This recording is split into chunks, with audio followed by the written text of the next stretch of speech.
Cordial saludo, mi nombre es Rodrigo Salazar Valencia, estudiante de Ingeniería de Telecomunicaciones para la Universidad Nacional Abierta a Distancia.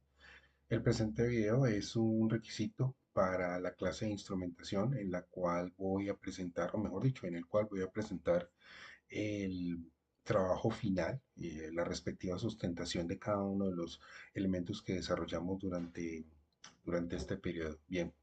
Como ustedes pueden observar, el circuito está completo, cuenta con todos los elementos asociados a la actividad. Tenemos por un lado su alimentación, tenemos el puente de Winston, tenemos el amplificador de instrumentación, un amplificador operacional y el circuito modulador, un LM3914, el cual nos va a permitir a nosotros hacer la presentación, o mejor dicho, nos va a permitir visualizar el voltaje que nosotros vamos a obtener del circuito y de acuerdo a él se van a encender los respectivos LEDs.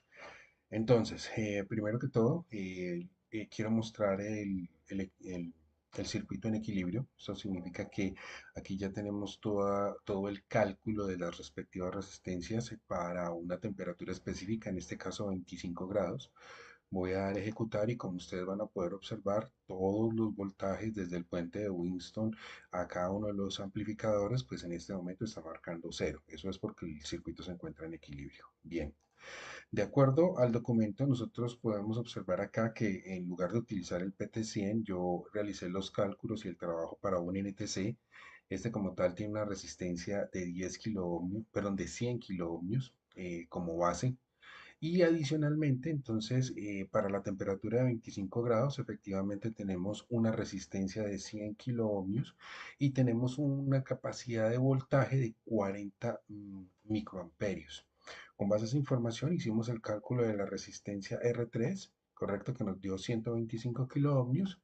Verificamos los cálculos matemáticos para que el voltaje fuera cero y adicionalmente empezamos pues todo el tema del amplificador operacional. En el amplificador operacional nosotros estamos analizando todo lo relacionado con la ganancia que esperamos y adicionalmente, o mejor dicho, con base a una temperatura adicional que la que yo escogí fue 45 grados, cambiamos el valor de la resistencia, que para este grado, para esta temperatura es 42.02 kiloohmios, y lo reemplazamos en la ecuación. Con base en eso, tuvimos un voltaje de menos 1.73.57 voltios. Vamos a hacer el cambio en el circuito y vamos a poner 42.02, correcto, y ejecutamos. Bien, aquí como ustedes pueden observar, tenemos un voltaje de 1.73. Cabe notar que yo aquí cambié la polaridad para que este voltaje fuera positivo. Vemos que hay una ganancia con el amplificador operacional que me permite llevar este voltaje a 5 voltios y con, perdón, con el amplificador de instrumentación y con el amplificador operacional llevamos ese voltaje a 5 voltios. Con el M3914 observamos que se han encendido en este momento 9 LEDs. Listo, vamos a suspender acá esta demostración, pues que nos permite saber que el circuito está funcionando correctamente, ya que todo el voltaje que estamos llevando desde la fuente de poder hasta el LM3914 está circulando correctamente. Finalizamos acá y continuemos viendo los cálculos matemáticos que se han desarrollado. Aquí tenemos entonces cada una de las etapas del circuito con los respectivos cálculos. Acá vemos cómo funciona el AD620. Aquí procedemos al cálculo de la ganancia.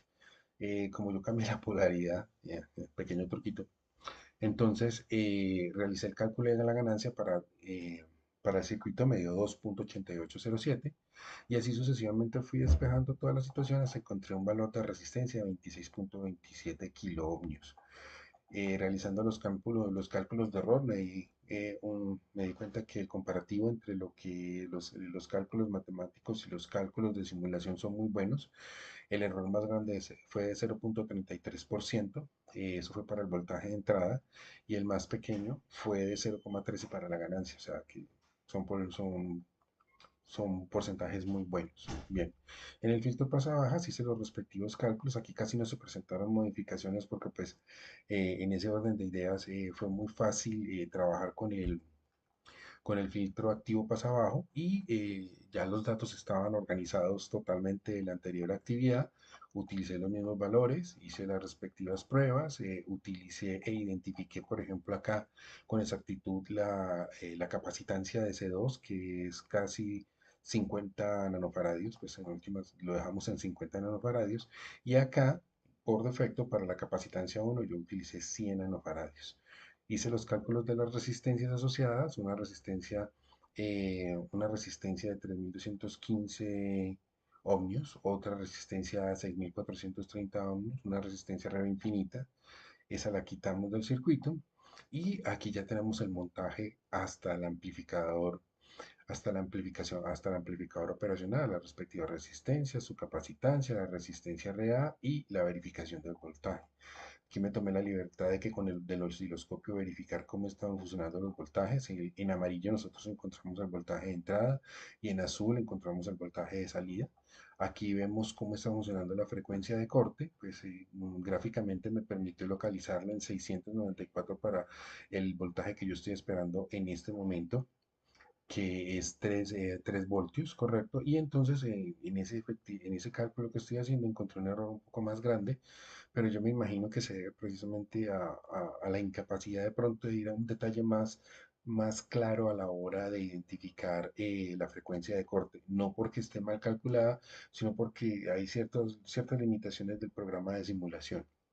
Bien, en el LM3914 no encontré ningún tipo de cálculo adicional para hacer, pero sí la información asociada al funcionamiento del LM3914 fue registrada en los respectivos cálculos y adicionalmente me permitió terminar por completo la simulación e identificar algunos conceptos claves sobre su funcionamiento. Bueno, regresemos a la simulación.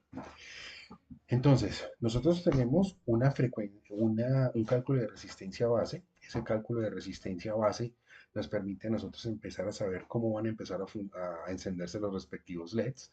En este caso, como ustedes pueden observar acá, solo tengo 9 LEDs encendidos. Pero ¿qué pasaría acá si, por ejemplo, yo pongo 88 kilo ohmios? Aceptar. Y vamos a darle a ejecutar. Con base a esa información, he encendido un solo LED. Si en este momento yo reemplazo esta resistencia acá por 82 kilo ohmios, correcto, voy a encender dos LEDs. Y si en este momento, por ejemplo, yo reemplazo esta resistencia por, veamos, 7468. Vamos a 68 kilo ohmios. En este momento tengo 4 LEDs encendidos, o sea que si quiero que se enciendan 5, voy a poner acá 62, con 61, voy a poner 62 y vamos a darle a ejecutar y efectivamente tenemos 5 LEDs encendidos.